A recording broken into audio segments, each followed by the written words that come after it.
Hello everyone, welcome back to Mad About Cards and Crafts and another Brutus Monroe design team project.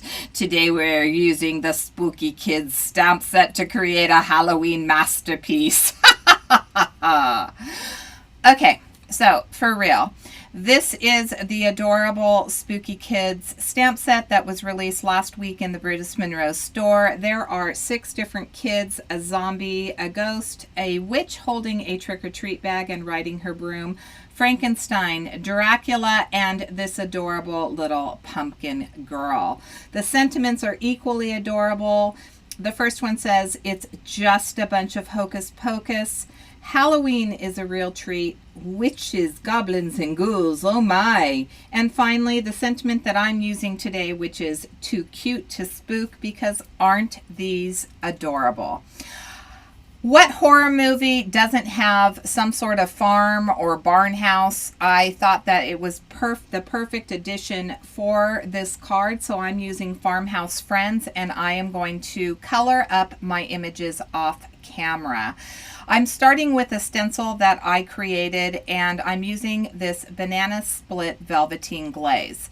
I have this spreader that actually came with, I had a Pampered Chef for deviled eggs holder, and this was to spread the deviled egg mixture inside the half shells or half eggs, and so I just used it for my spreading tool now, and it works perfectly.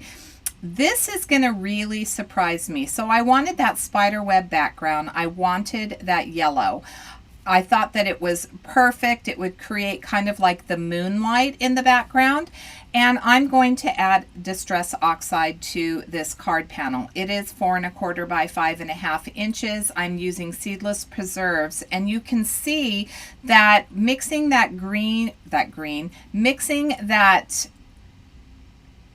purple with the yellow, I'm getting a little bit of an orange tone with that, and I thought that that was super interesting, but it's really not soaking in. It's still laying on top, but watch what happens. I added Wilted Violet, and finally I'm adding the picked raspberry, and I'll go over this a couple of times. And my plan was to use my microfiber cloth like I would with embossing powder, and to just wipe over it and clean off the ink that's sitting on top, because again, I'm going to stress that this hasn't absorbed into the Velveteen glaze. So here I decide to add a little bit more of that picked raspberry, and then you'll see that I bring my microfiber cloth in, actually, to wipe it down. And what's happening is it's not coming up. Now at this point, I think it's absorbed. Now there's a little bit, you can see little pockets of faint banana split. So I thought, let's try a wet wipe. And yes, the wet wipe started to pick up some, but not all of it.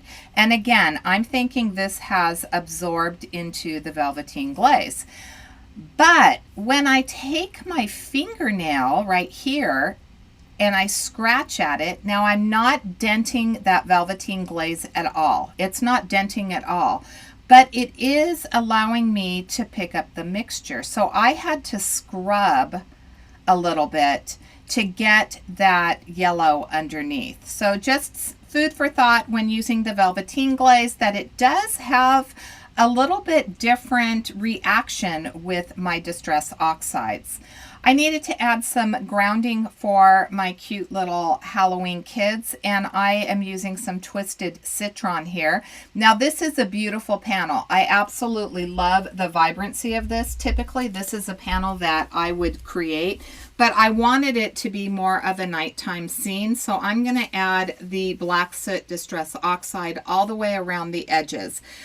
I do have a happy accident because I'm really anxious to get creating with this card, and so I am going to find that I didn't let the black soot dry long enough, and when I come back in with some of the other colors, especially the Twisted Citron, it's going to go across my panel, so it's still going to move And because it's such a dark color, it's going to react with that Twisted Citron. And it ends up working out in my favor because I did want to have more of a darker background. I didn't want that vibrancy of that Twisted Citron, but I thought that the color went really well with my background. I added the seedless preserves around the edges, and now I'm going to do some splattering because you know I love to splatter. So I'm using a raggedy old paintbrush, and I'm going to splatter this black soot distress oxide all over my card.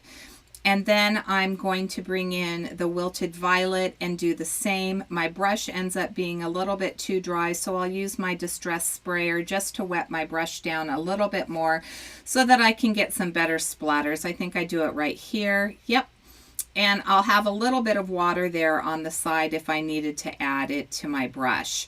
Once I finish with this, I am going to bring in the Brutus Monroe Shimmer Spray, and I'm going to be heavy-handed with this. So I wanted to make sure that I had some really nice heavy splatters on this. I'm going to use that microfiber cloth just to get some of the excess off. And look at that spider web background. Isn't that pretty? I think that it's so subtle, but I think that it adds so much to this panel. Of course, I had to splatter some more shimmer and get some of those smaller splats on there. And look at that. Isn't that just yummy goodness? Because I did so much ink blending on this panel and I did spray and splatter, I want to make sure that when I emboss with this Raven embossing ink that my panel is dry and none of the stray powder is going to stick to anything.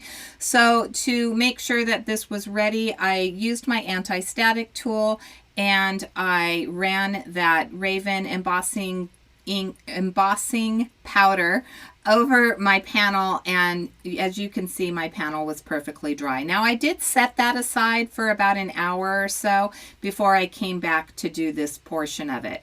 I do want to apologize. I know I've been a little bit off screen. This will correct itself in just a minute. I am so sorry about that. Sometimes when I turn on my camera, I move it, so I move the angle of it, and I think obviously that's what I did here. So I used the Brutus Monroe embossing ink and the Raven embossing powder for my sentiment that says "too cute to spook."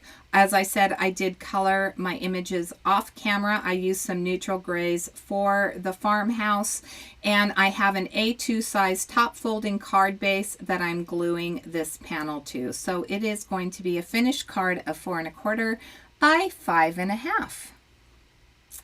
And once I get this down, we're going to start building. I did add some foam dimension to my Frankenstein and my ghost because you know I love dimension.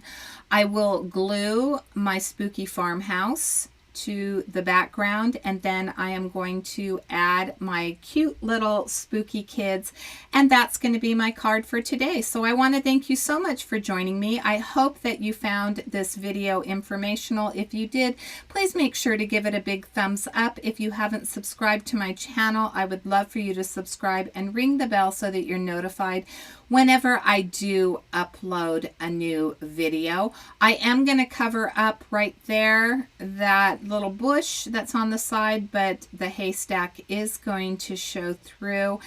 And I think this card turned out adorable. I love this stamp set. I'm not a Halloween girl, but I thought this was fun. Thanks so much for watching today. Until next time, I hope that you have a fabulous day. Don't forget to come back next week for another Brutus Monroe video.